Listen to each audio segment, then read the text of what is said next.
오늘 말씀을 함께 생각하면서 제목을 이렇게 정했어요.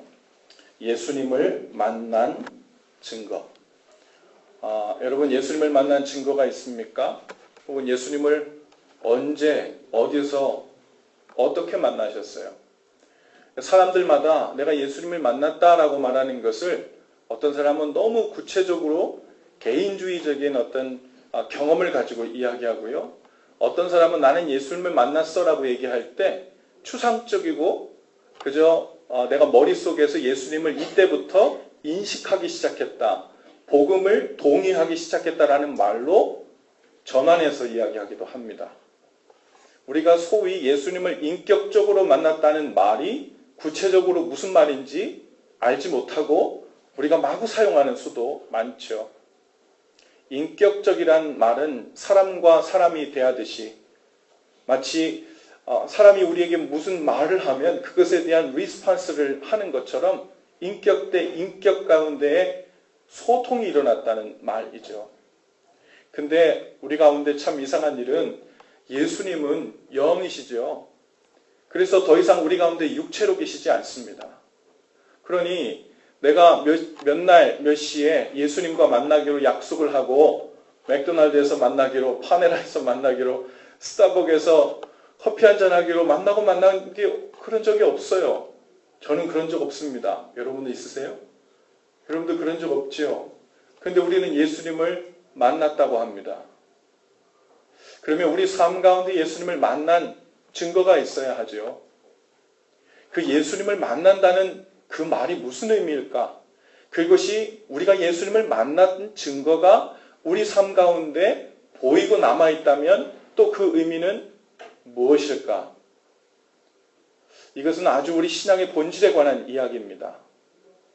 그런데 이 부분이 분명하게 컨펌되지 않으면 우리의 신앙은 힘있게, 자신있게 자랄 수 없어요. 늘 베이그한, 아주 희미한, 그리고 알 듯 모를 듯한 그 믿음의 바탕 위에서 이 정도 이렇게 이런 방식으로 신앙생활을 하면 되겠지 하는 생각으로 우리 신앙생활이 갈 뿐이죠. 오늘 본문에 보니까 베드로가 예수님을 만났어요. 근데 예수님을 베드로가 만났는데 베드로만 만난 게 아니에요. 베드로의 동료들도 만났고 베드로를 만나주시는 예수님을 그 주위를 둘러싼 사람들도 만났어요. 그런데 모두가 베드로와 같은 삶의 변화를 경험한 것이 아닙니다.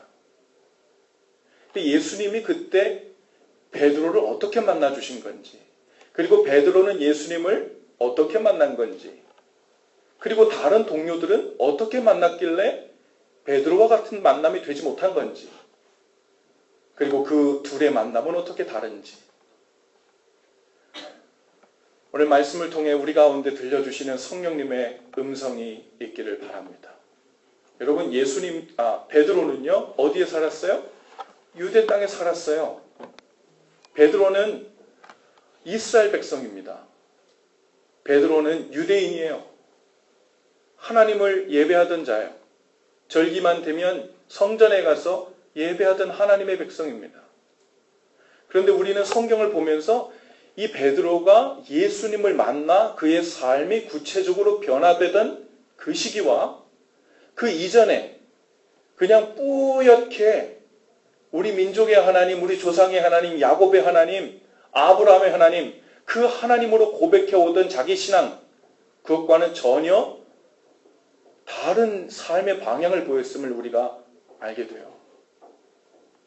베드로가 하나님을 모르는 사람이 아니었잖아요.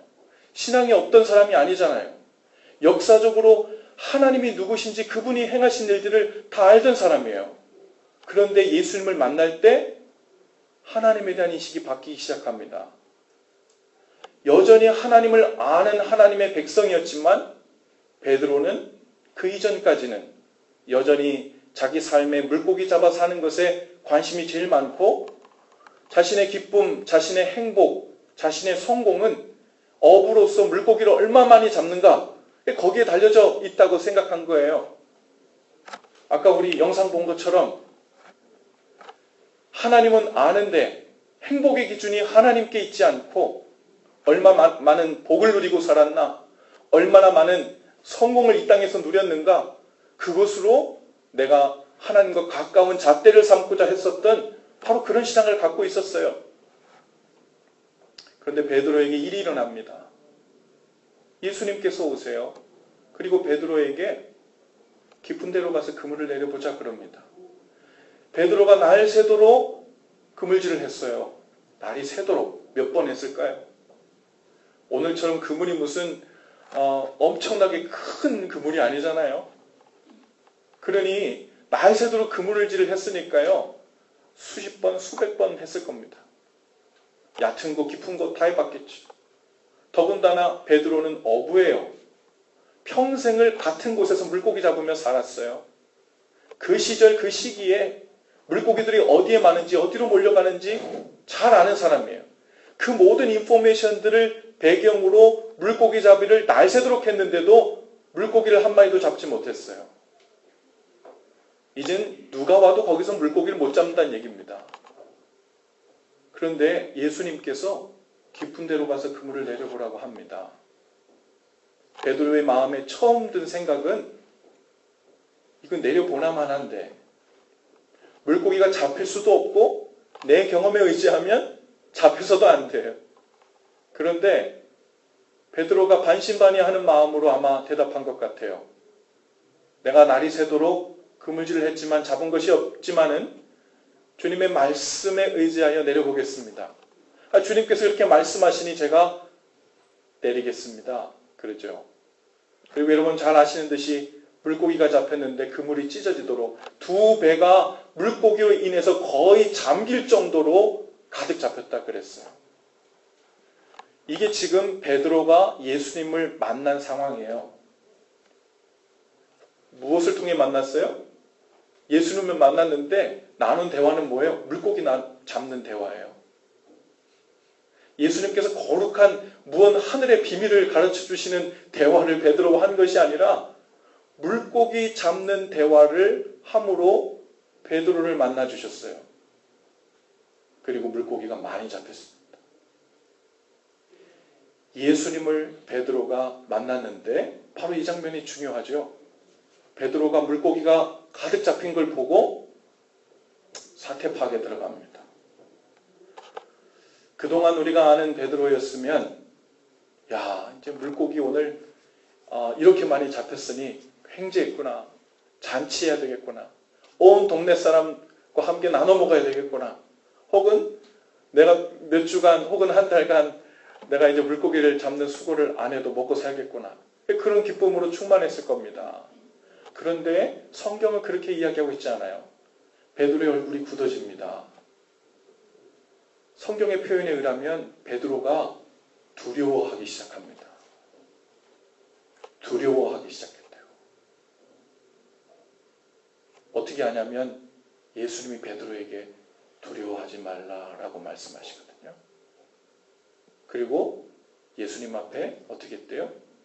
무릎을 꿇었대요. 그리고 뭐라고 얘기합니까? 주여 나를 떠나소서 나는 죄인이로소이다. 도대체 무슨 일이 있었던 걸까요? 이 짧은 순간에 아무 대화도 오가지 않은 이 순간에 베드로의 마음속에 무슨 일이 일어나는 겁니까? 이 물고기가 많이 잡힌 일을 보고 베드로의 속에 이런 일이 일어났을 거예요. 그동안 자기가 업으로 살았던 모든 경험이 아무것도 아니게 됐어요. 내 계산과 내 계획대로 하나도 흘러가지 않아요. 더 이상 사람의 일이 작동하지 않는, 더 이상 사람의 경험이 영향을 미칠 수 없는 일이 지금 일어난 겁니다.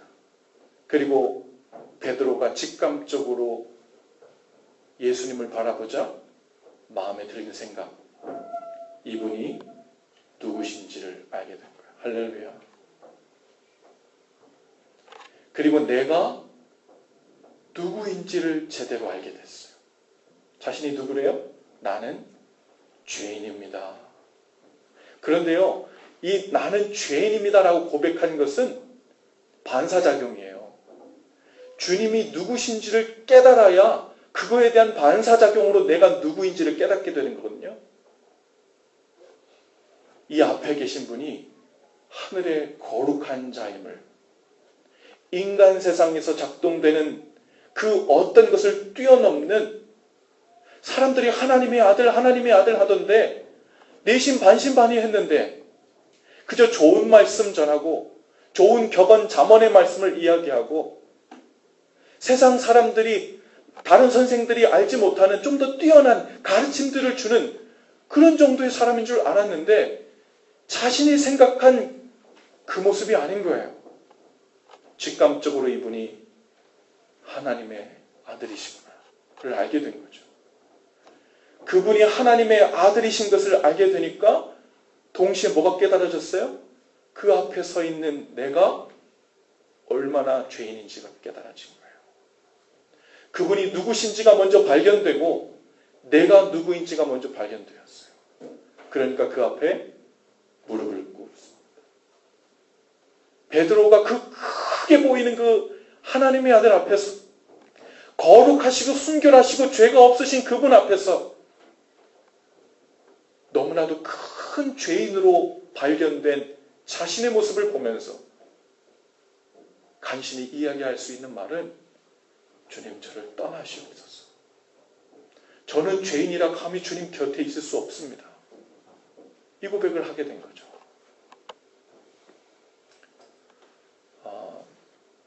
예수님을 베드로뿐만 아니라 다른 사람들도 만났어요.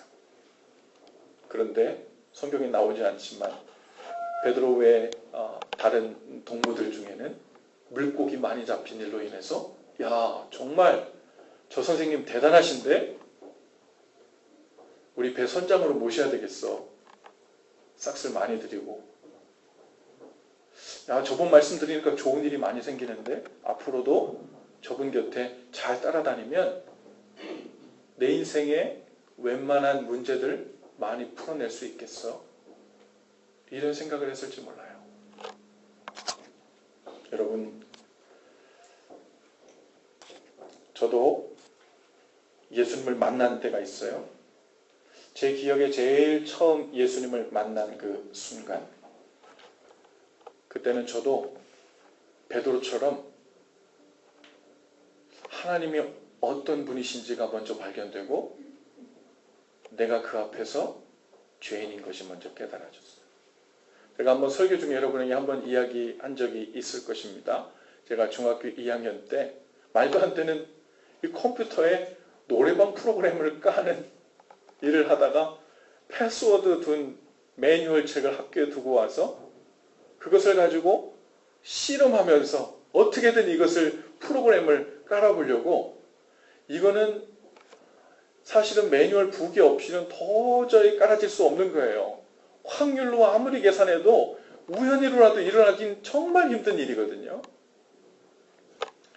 그 긴 이야기를 숏컷하고 내가 그 우스운 이야기를 두고 엉뚱하게도 어린 마음에 하나님 앞에 기도해봐야 되겠다, 이런 마음이 들었어요. 그 기도를 하고 난 후에 어쨌든 이 놀라운 일들을 경험했습니다. 근데 그 놀라운 일들을 경험한 후 제 마음에 처음 든 생각, 저도 모르게 제 컴퓨터 방바닥에 무릎을 꿇게 됐어요. 그리고 저도 모르게 한편으로 두려운 마음이 들고, 내가 목사님이 맨날 하던 설교는 들었는데, 우리 학생부에서 전도사님이 맨날 얘기하던 그 얘기는 들었는데, 이게 정말 하나님의 기도를 들으시네? 진짜 살아계셨었네? 이 이야기가 마음속에 와닿으니까, 경험되니까 제 가운데 첫 번째 든 생각은 두려움이었습니다. 그리고 제 첫 번째 행동은 방바닥에 무릎을 꿇고 회개 기도를 하기 시작한 거예요. 그분이 누구신지가 경험되니까요, 첫 번째 반사작용은 나 큰일 났다, 이거예요. 나 큰일 났다. 이대로 있으면 안 되지. 그리고 회개 기도가 나오기 시작하는 거예요. 아마 제가 이 베드로의 고백을 알았다면 저도 이것을 표절해서 얘기하겠을지도 몰라요. 주여 저를 떠나소서 저는 죄인입니다. 근데 그 중학교 2학년 때 그 기억이 마치 제가 이 본문을 읽을 때마다 베드로의 또 다른 버전처럼 마음에 느껴져요. 또 한 번 제 마음에 인상 깊게 남아있는 사건이 있는데 제가 고등학교 2학년 때 처음 하나님의 말씀을 경험할 때요. 말씀을 숙제로 계속 읽다가 어느 순간 하나님의 말씀이 제 안에 부흥회 때 설교가 2시간, 3시간이 이어지는데도 하나도 지루어지지가 않는 거예요. 제 속에 오히려 그 말씀에 대한 감격 때문에 눈물이 꿀꺽꿀꺽 넘어가는데요.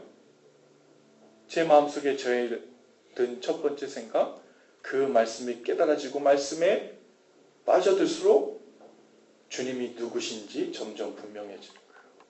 그리고 그 앞에 내가 누구인지 분명해지는 거예요. 이 두 가지가 분명해지면 그 다음 분명해지는 것은 무엇일까요? 이제 나는 그분이 누구신지를 고백하며 어떻게 살 것인가가 이거는요 자동으로 그렇게 되도록 돼 있어요. 이제 내 삶의 보물을 무엇으로 여기며 살 것인가? 베드로가 예수님을 만나고 주여 저를 떠나소서 저는 죄인입니다 라고 고백한 후에도 베드로가 여전히 그 다음날 물고기 잡으러 나가서 어제는 많이 잡았는데 오늘은 어떡하지? 걱정 근심에 휩싸여 날마다 물고기 잡는 양을 세면서 살았더라. 그러면 이야기가 안 맞잖아요. 하나님의 아들을 만났고 그분이 누구신지를 만났고 알았고 내가 누구인지가 발견되었는데 어떻게 다시 어제까지 살아오던 일상이 그냥 일상일 수 있어요. 다 배를 버려두고 다 가족을 버려두고 다 학교도 그만두고 예수님을 따라 신학교에 가고 선교지에 가는 이야기가 아닙니다. 똑같이 물고기를 잡더라도 어제까지 살아온 삶이 아닌 거예요. 이제 예수님이 내 삶의 첫 번째 관심사, 첫 번째 삶의 이유, 삶의 중심이 된 것입니다. 할렐루야.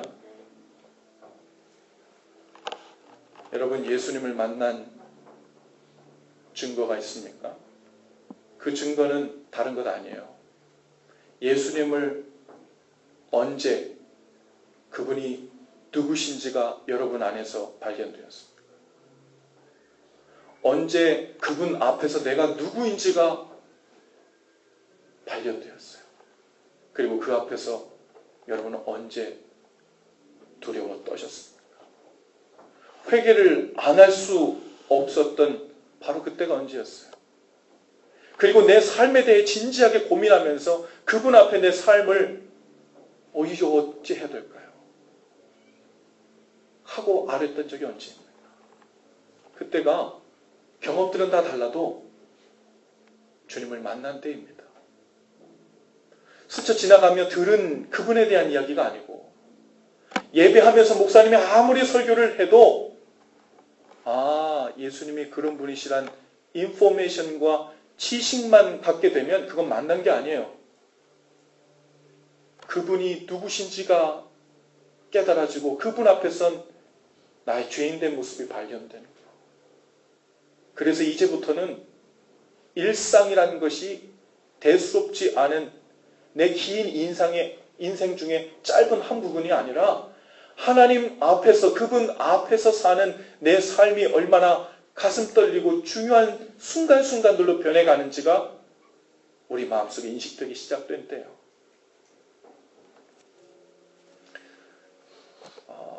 예수님께서 나중에 제자들을 데리고 기적도 보여주시고 병도 고치시고 귀신도 내쫓으시고 5,000명도 먹이시고 그 많은 일들을 다 행하신 후에 가이사랴 빌립보라는 지역, 즉 로마의 황제의 위엄이 빛나는 세상의 성공과 부귀 영화라는 것이 눈앞에 다 집약적으로 세워져 있는 그 가이사랴 빌립보 마을로 들어가는 그 입구에서 예수님의 제자들에게 다시 묻습니다. 아주 중요한 질문이에요. 야, 너희들 지금까지 날 따라다니며 많은 것들 봤지? 기적도 많이 체험했지? 표적들도 많이 봤지? 내가 이거 한 가지 확실히 하려고 너희를 여기까지 데려온 거야. 그 많은 것을 보여준 거야. 자, 대답해봐. 너희 생각에 내가 누군 것 같으냐?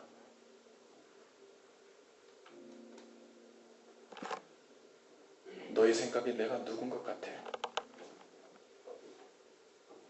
베드로가 나서서 처음에 주여 저를 떠나소서 저는 죄인입니다 라는 고백과 함께 예수님을 따라다녔던 그 베드로가 더 많은 기적과 표적들 그 많은 것을 보고 예수님의 이 질문에 대답합니다. 주는 그리스도시요 살아계신 하나님의 아들이시니이다. 예수님이요 그 공생의 사역 전체 베드로와 제자들을 데리고 다니면서 그들에게 확실하게 컨펌하고자 하신 것, 그들을 사도들로 만들어 이 세상에 보내시기 전에 분명히 컨펌하고 싶어 하신 것, 너희는 나를 누구라고 생각하냐?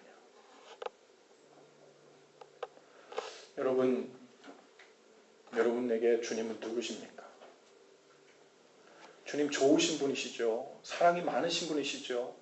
우리의 기도도 들어주시고 소원도 들어주시고 좋은 거 많이 주시는 분 맞죠? 그런데 주님께서 그냥 우리에게 그런 좋으신 분이시면 물고기 많이 잡게 해주시고 배고플 걱정 안 하게 해주시고 병들 때 찾아오면 고쳐주시고 귀신 들렸을 때 내쫓아주시고 안진뱅이를 일으켜주시는 그렇게 좋은 분, 그러면 무언가 잘못된 거예요. 그런 분이 아니시라는 것이 아니지만 가장 중심에는 주는 그리스도시요 살아계신 하나님의 아들이십니다. 2000년 전뿐 아니라 베드로에게뿐 아니라 오늘 내 삶의 내 문제 한복판에서도 내 고민의 한복판에서도 주님을 생각하면 주는 그리스도십니다. 하나님의 아들이십니다. 하나님 그것이면 되었습니다. 내 삶을 고쳐서 주님을 바라볼 이유로 충분합니다. 여러분 그것이 오늘 우리의 고백이 될 수 있기를 바라요. 신앙생활을 하면 할수록 여러분의 삶에 예수님을 점점 더 누구라고 생각하게 되는지 주는 그리스도십니다. 그리고 그분 앞에서 내 모습이 용서받은 죄인으로 날마다 발견될 때 그 순간이 반복될 때마다 우리는 주님 앞에서 우리의 신앙이 리프레시 되는 거예요. 근데 내가 언젠가 만났을지 모를, 확실히 모르겠지만 내가 주님을 만났으니까 여기서 예배하고 있겠지? 주님을 예배하고 싶은 생각이 들겠지라는 그 생각을 가지고 그냥 예수님을 만난 후인지 전인지 모르고 신앙생활 하다가 제가 주님 앞에서 이런 좋은 일들이 많아요. 기도했더니 물고기도 많이 잡혀요. 기도했더니 병도 나아요. 기도했더니 문제들도 많이 풀렸어요. 봐, 문제 풀린 거 보니까, 물고기 많이 잡은 거 보니까 그분이 메시아이시지? 아니에요. 그래서 메시아신 게 아니에요. 주님께서 오늘 우리 삶 가운데 다양한 방법으로 물고기도 잡아주십니다. 병도 고쳐주십니다. 문제도 해결해 주세요. 그런데 주님께서 우리에게 그 모든 일들을 주시는 이유가 뭐라고요? 내가 그리스도다. 내가 구원자다. 내가 하나님의 아들이자 너를 구원한 메시아다. 내가 너의 왕이다. 내가 너의 주님이다. 이것이 날마다 매 순간 우리 삶 가운데 천둥 번개 갇혀서 날카롭게 우리 마음속에 내리 꽂아야 되는, 그 꽂혀져야 되는 주님이 오늘도 우리에게 명하시는 말씀인 줄로 믿습니다. 여러분 그러면 오늘 주님 앞에 여러분 가지고 나온 문제들, 주님 앞에서 고민하고 있는 그 모든 일들이 시간은 걸릴지 몰라요. 좀 더딜지 몰라요. 왜 이 일이 더디고 딜레이 되는지 이유는 잘 모를지 몰라요. 그런데 이것만 확실하면 돼요. 주님이 누구시고 그 앞에 부복해 엎드린 내가 누군지, 그것이 점점 더 분명해지는 하나님 그 일을 놓치지 않는 것. 여러분, 그것이 신앙생활이에요. 주님을 만났던, 주님을 따랐던 베드로와 다른 제자들, 그 후에 많은 사도들이 고난을 겪었습니다. 삶의 문제 가운데 노출됐어요. 때로는 사도 바울의 고백을 보세요. 내가 살 소망까지 끊어질 정도로 고난을 당했대. 살 소망까지 끊어질 정도. 그 얘기 뭐예요? 내가 딱 죽고 싶습니다, 지금. 주님을 그렇게 뜨겁게 만났는데, 주님의 사역을 하고 있는데도 내가 오늘 딱 죽고 싶을 만큼 마음이 괴롭대요. 근데 사도 바울이 그 길을 계속 갈 수 있었던 이유가 무엇이에요? 그럼에도 불구하고 사도 바울이 매일매일 경험하는 그분은 그리스도시요, 살아계신 하나님의 아들이시고, 나는 그분 앞에서 용서받은, 정말 용서받지 못할 죄를 용서받은 죄인이요, 은혜의 혜택자로 서 있다는 거예요. 여러분, 오늘 그것을 회복하면 좋겠어요. 주님 앞에서 내가 만난 그 증거가 오늘 우리 삶 가운데 발견되면 좋겠습니다. 하나님 그 마음을 일찍이 저에게 주셨는데, 제가 오랫동안 다시 물고기 잡으러 가는 것처럼 다른 곳에서 주님이 주님이신 것을, 하나님의 아들이신 증거를 찾으려고 애써 왔습니다. 주님, 저로 하여금 눈을 돌리고 마음을 돌려 주는 그리스도시고 하나님의 아들이신 것을 알게 하시옵소서. 오늘 이 고백이 큰 복 중의 복으로 저희 가운데 임하게 되기를 주님의 이름으로 축복합니다. 우리 모두 자리에서 다 일어나셔서 헌신 기도를 한 목소리로 함께 하고 찬양하며 나아가십시다.